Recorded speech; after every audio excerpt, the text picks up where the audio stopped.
प्रश्नावली 9.1 NCERT गणित कक्षा 10 सवाल नंबर 6 देखेंगे हम कि 1.5 मीटर लंबा एक लड़का 30 मीटर ऊंचे एक भवन से कुछ दूरी पर खड़ा है। जब वह ऊंचे भवन की ओर जाता है तब उसकी आंख से भवन के शिखर का उन्नयन कोण 30 अंश से 60 अंश हो जाता है। बताइए कि वह भवन की ओर कितनी दूरी तक चलकर गया। एक लड़का है 1.5 मीटर ऊंचा, ये लड़का इस स्थान पर खड़ा है 1.5 मीटर। इसकी ऊंचाई कितनी है लड़के की? 1.5 मीटर। अब ये इसके लड़के के सामने एक भवन है, भवन की ऊंचाई है 30 मीटर।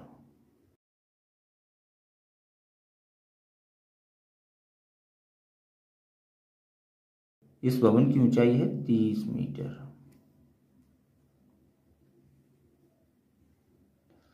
तो जब लड़का 1.5 मीटर लंबा है तो इस लड़के के सर से भवन की ऊंचाई कितनी बचेगी? 28.5 मीटर। 28.5 metre, 28.5 metre. फिर बताया गया है कि जब वह भवन की ओर कुछ दूरी तक जाता है, जब भवन की ओर नहीं जा रहा था तो उसकी आंख से भवन के शिखर का उन्नयन कोण 30 अंश था। उन्नयन कोण कितना था? 30 अंश। लेकिन जब वह कुछ दूरी चला, भवन की ओर कुछ दूरी चला तो उसका उन्नयन कोण 60 अंश हो गया। उन्नयन कोण कितना हो गया? 60 अंश। तो ये पूछा गया है कि बताइए कि वह कितनी दूरी चला, इस स्थान से इस स्थान तक वह कितनी दूरी चला? ए से बी तक, ए बी सी डी। तो मान लेंगे, हम लिखेंगे माना लड़का ए से बी तक 22 मीटर दूरी चला। कितनी दूरी चला? 22 मीटर। और जिस स्थान पर लड़का था उस स्थान से मीनार के पाद तक की दूरी x मीटर मानी। तो लिख देंगे हम, माना लड़का मीनार की ओर y मीटर चला। कितना चला? y metre. अब इसको हल करेंगे तो देखते हैं कि एक तो दूरी हमारे पास x है जो कि पूरी दूरी है, लड़का पहले स्थान पर था। उसके बाद लड़का जब चला है तो बची दूरी कितनी? tan 60 के लिए जो ये दूरी बचेगी वो हो जाएगी आपकी x माइनस वाई, इतनी दूरी। और ये इतनी दूरी कितनी है? y। a से b तक y है और b से c तक x माइनस वाई। तो अब प्रश्न को हल करते हैं, लिखते हैं tan 30 अंश बराबर, tan 30 बराबर क्या हुआ? लंब बटे आधार।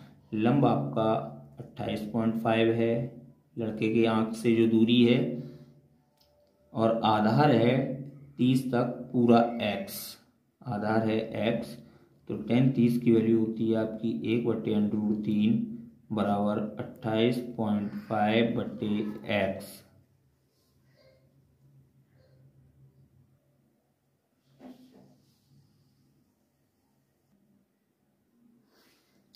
अब हम यहाँ पर कैंची गुणा करेंगे, x का गुणा 1 में करेंगे तो x बराबर 28.5 में √3 का गुणा करेंगे तो 28.5√3।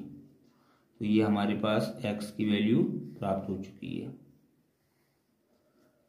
अब हम देखेंगे tan 60 लिखेंगे।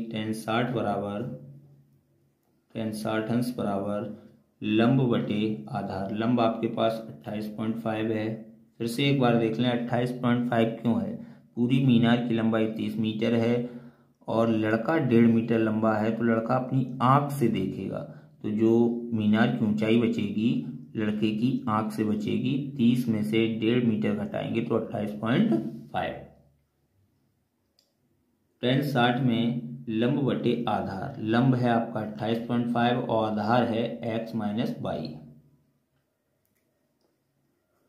देखेंगे tan 60 की वैल्यू होती है √3 बराबर 28.5 बटे x माइनस वाई।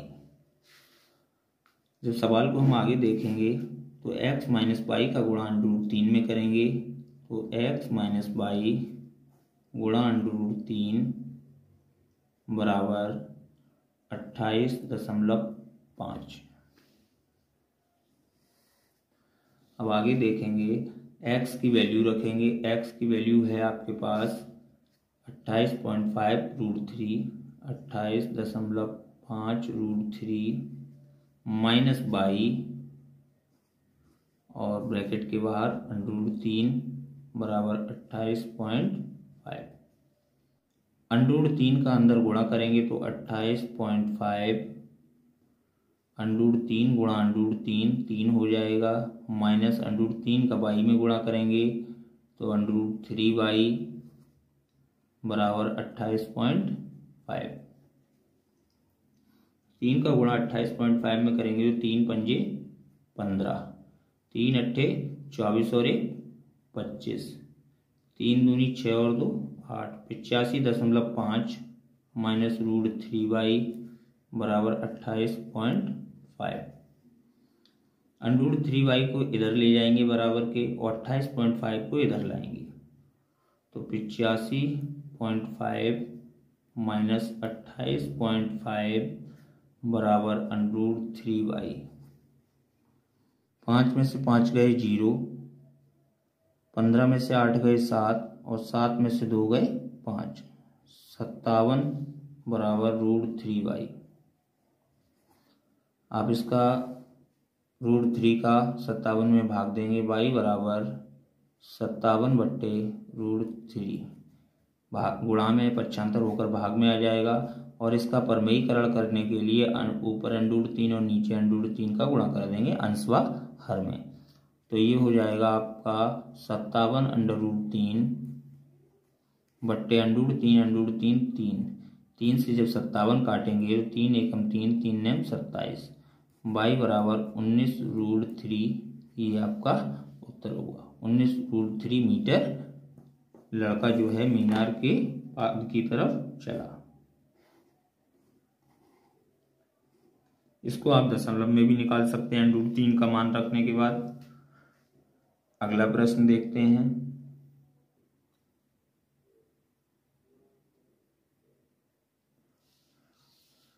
प्रश्न नंबर 7 है आपका, भूमि के एक बिंदु से एक 20 मीटर ऊंचे भवन, ये हमारा भूमि से 20 मीटर ऊंचा भवन है, भवन की ऊंचाई 20 मीटर है। भवन के शिखर की लगी एक संचार मीनार, इस भवन का ये शिखर है और इस शिखर पर एक मीनार खड़ी है। मीनार के तल और शिखर के उन्नयन कोण 45 और 60 अंश है। मीनार की ऊंचाई ज्ञात कीजिए। यानी मीनार का शिखर तो ये है और मीनार का तल ये है। मीनार के तल का उन्नयन कोण और मीनार के शिखर का उन्नयन कोण जो है वो 45 और 60 है। तो हमें मीनार की ऊंचाई ज्ञात करने को बताएगा। ये कोण हो गया 45 अंश और ये पूरा कोण हो गया 60 अंश।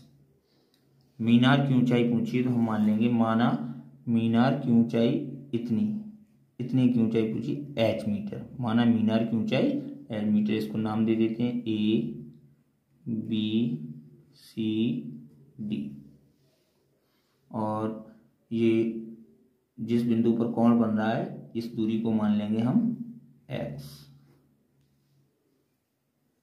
तो देखेंगे आप लिखेंगे माना मीनार की ऊंचाई, माना मीनार संचार मीनार सिर्फ इतने की ऊंचाई, मीनार की ऊंचाई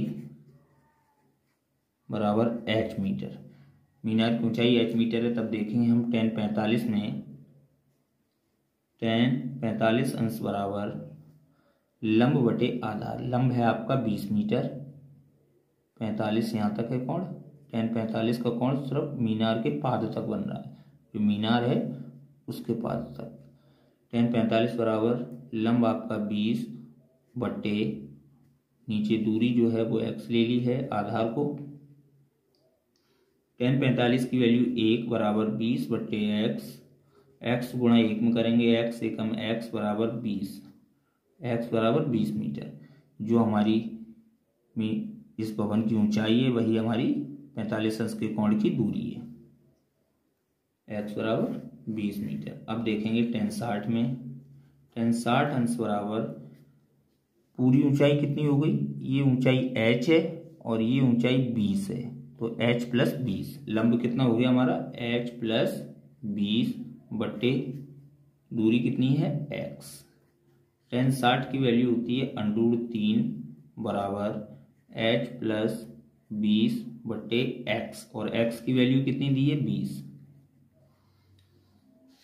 20 का गुणा जब √3 में करेंगे तो 20 √3 बराबर h प्लस 20 को इधर भेजेंगे माइनस के हो जाएंगे, तो h बराबर 20 √3 माइनस 20, h बराबर इसमें से हम 20 कॉमन ले सकते हैं, तो ये आपके पास बचेंगे √3 माइनस 1, 20 एकम 20, 20 एकम 20।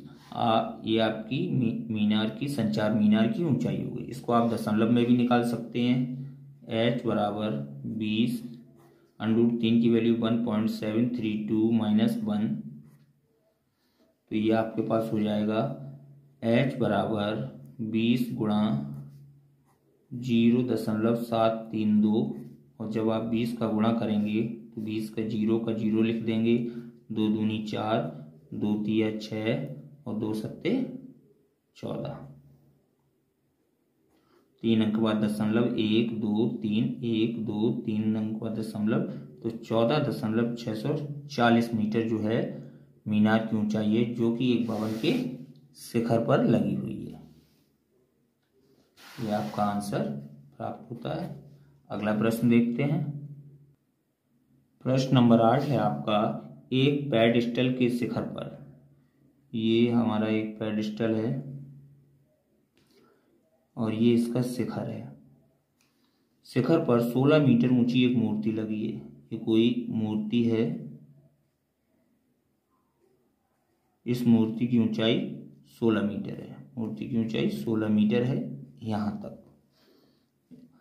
फिर बताया गया है मूर्ति के शिखर का भूमि के एक बिंदु से मूर्ति के शिखर का उन्नयन कोण 60 अंश है। इस मूर्ति का जो शिखर है किसी स्थान से इसका उन्नयन कोण जो है वो 60 अंश है। कितना है 60 अंश।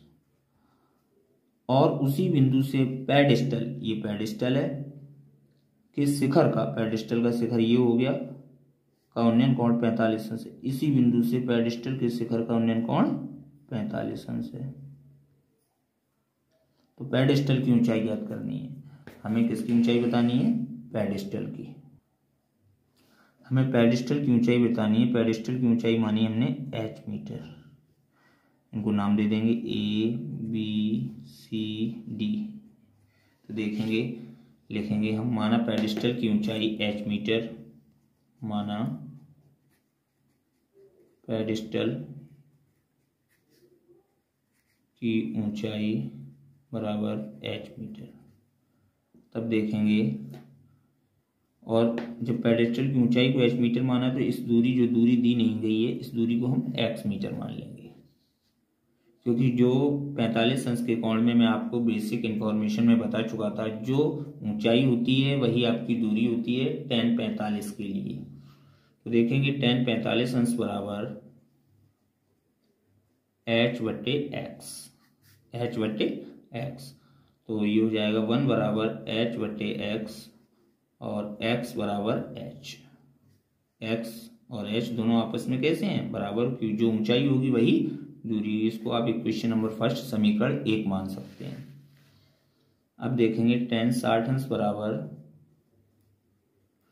60 अंश कितना है, टोटल ऊंचाई 16 और h दोनों को मिला दें तो पूरी ऊंचाई हो जाएगी, तो 16 प्लस h बट्टे दूरी x ही रहेगी। तो tan 60 की वैल्यू होती है √3 बराबर 16 प्लस h बट्टे x, x का गुणा √3 में करेंगे तो √3x बराबर 16 प्लस h। x की वैल्यू जो कि आपको दी गई है समीकरण 1 से h है, तो √3x की जगह h लिख सकते हैं हम, बराबर 16 प्लस h। h को इधर लाएंगे तो √3h माइनस h बराबर 16।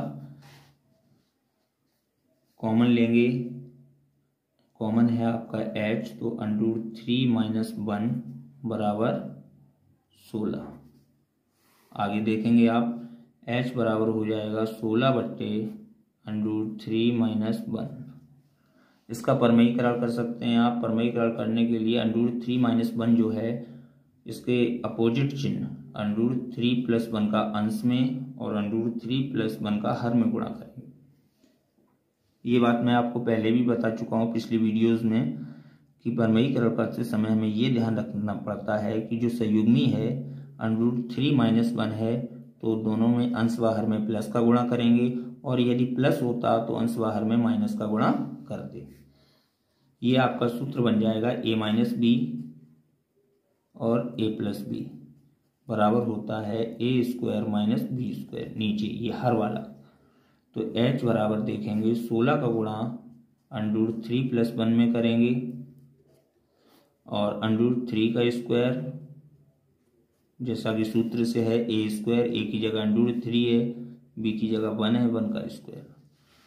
ये आपका हो जाएगा h बराबर 16 √3 प्लस 1 बट्टे √3 का स्क्वायर, स्क्वायर से रूट कट जाएगा, 3 ही रहेगा, 3 माइनस और 1 का स्क्वायर 1, तो 16 √3 प्लस 1 बट्टे 2, 2 से 16 काटेंगे तो 8 बराबर 8 √3 प्लस 1